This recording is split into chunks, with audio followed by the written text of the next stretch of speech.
Est-ce que nous avons affaire ici au film véritablement le plus terrifiant de tous les temps? Eh bien, c'est justement ce que nous allons voir ensemble avec...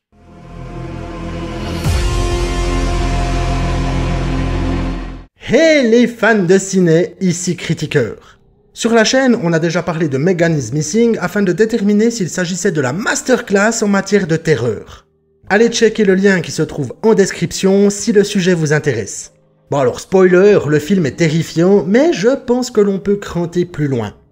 Est-ce que Sinister pourrait être un bon candidat? Revenons quelques années en arrière. Tout part d'un cauchemar du scénariste C. Robert Cargill. Après avoir vu Le Cercle de 2002, il rêve qu'il retrouve, dans son grenier, un film montrant la pendaison d'une famille entière. Il brode une histoire autour de cela qu'il présente ensuite à son ami Scott Derrickson. Celui-ci, emballé par l'idée, la propose au producteur Jason Blum qui veut tout de suite mettre le film en chantier avant que le concept ne soit repris. Scott Derrickson, avant d'être à la direction et co-scénariste de Sinister, a réalisé L'exorcisme d'Emily Rose, ainsi que Hellraiser 5 Inferno et Le jour où la Terre s'arrêta. Eh ben oui, on gagne pas à tous les coups. Bon, après il s'est rattrapé avec Délivre-nous du mal, Doctor Strange et Black Phone. Mais là, tout de suite, c'est pas le sujet. Est-ce que si Robert Cargill a bien géré son premier scénario? A-t-on affaire au film le plus terrifiant de tous les temps? Le format Super 8 est-il encore d'actualité dans les vidéos familiales de nos jours? Nous allons bien entendu faire le tour de tout cela ensemble, mais avant toute chose, ce film, de quoi ça cause? Ellison Oswalt est un auteur écrivant sur les affaires criminelles. En perte de notoriété, il cherche le sujet qui lui permettra de retrouver sa gloire passée. Lui et sa famille emménagent donc dans une maison au passé sinistre. Le meurtre par pendaison de toute une famille. Lorsqu'il retrouve des bandes Super 8 dans le grenier, Ellison ne se doute pas une seule seconde qu'il va se prendre les doigts dans un engrenage terrifiant, paranormal et horriblement sinistre. Bon, déjà, on va être honnête. Le film ne brille pas par un scénario extrêmement complexe et des intrigues hyper prenantes. Sans deck, aucun spoiler, c'est totalement prévisible, la base même de nombreux films de genre. Les acteurs, eux, font bien leur taf. Ethan Hawke est parfait en littéraire indémontable qui veut aller jusqu'au bout. Son épouse, campée par Juliette Rayans, le soutient à fond mais à son lot de doutes. Leur fils Trevor, interprété par Michael Hall Daddario, est un ado presque comme les autres et a des terreurs nocturnes flippantes. Et leur fille Ashley, alias Claire Follet, aime dessiner n'importe où et même parfois des trucs pas très nets.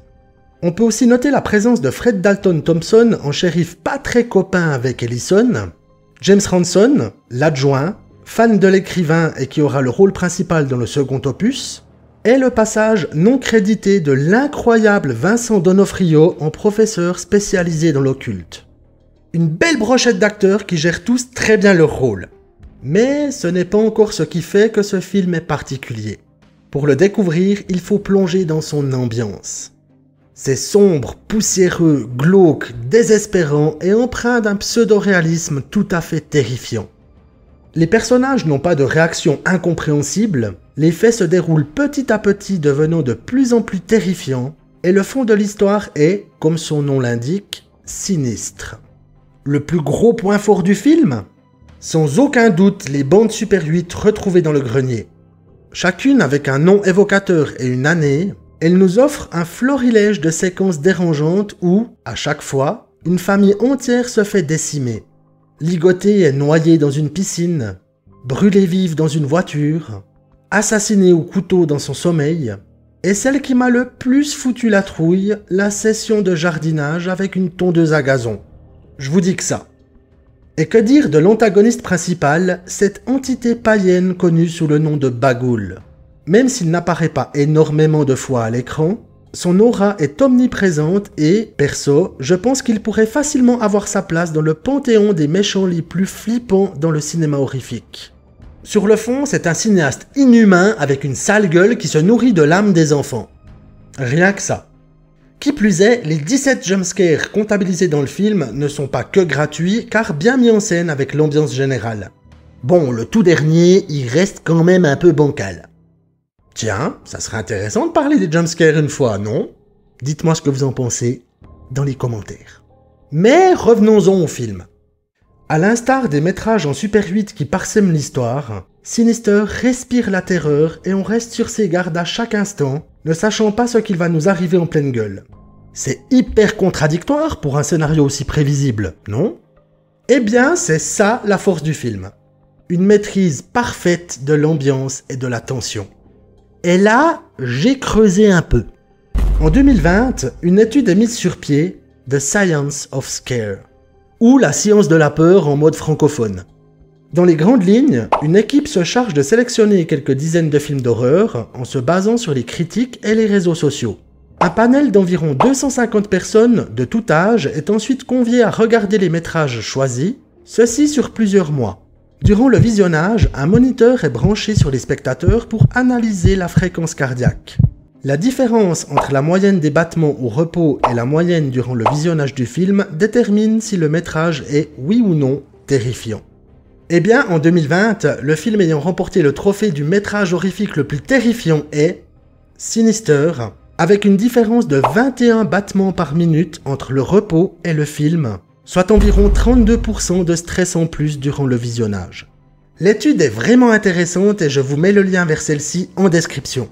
Chaque année, cette étude est remise sur pied avec de nouveaux métrages. En 2021 et 2022, Sinister s'est fait ravir la place par un certain Host, dont je parlerai certainement un jour. Il s'agit d'un found footage on-screen bien flippant, mais avec une ambiance assez différente. Et en 2023, une nouvelle technique de calcul plus poussée est mise en place par l'étude. En gros, en plus de se baser sur la fréquence cardiaque, l'équipe se base également sur la variation de la fréquence, donc le temps entre chaque battement de cœur. Cela replace Sinister en première position qui conserve donc son titre de film scientifiquement le plus terrifiant de tous les temps. Donc pour répondre à la question, oui, Sinister est un film assurément terrifiant. Alors ok, tous les métrages d'horreur n'ont pas été analysés et l'étude portant sur 250 personnes, on ne peut pas en faire une généralité. Mais l'ambiance maîtrisée, l'antagoniste affreux et l'horreur de l'histoire font de Sinister un métrage délicieusement flippant à découvrir si ce n'est pas encore fait. Le domaine de la peur au cinéma est très vaste et chacun aura un ressenti différent en regardant un film. Et c'est aussi ça qui est génial dans le cinéma de genre. Il arrive à prouver que nous sommes tous différents face à la peur. Et voilà, fans de ciné, c'est tout pour ce film. Vous connaissez la manœuvre. Laissez-moi un commentaire pour me dire ce que vous en avez pensé. Lâchez votre plus beau pouce bleu. Et n'oubliez pas de partager et de vous abonner. Et j'en profite pour souhaiter la bienvenue aux nouveaux abonnés. Vous allez voir, ici c'est sympa, la peur c'est souvent notre lot quotidien. Merci d'avoir regardé cette vidéo. C'était Critiqueur en direct du canapé. A très bientôt pour une nouvelle vidéo. Prenez soin de vous et bien entendu, bon...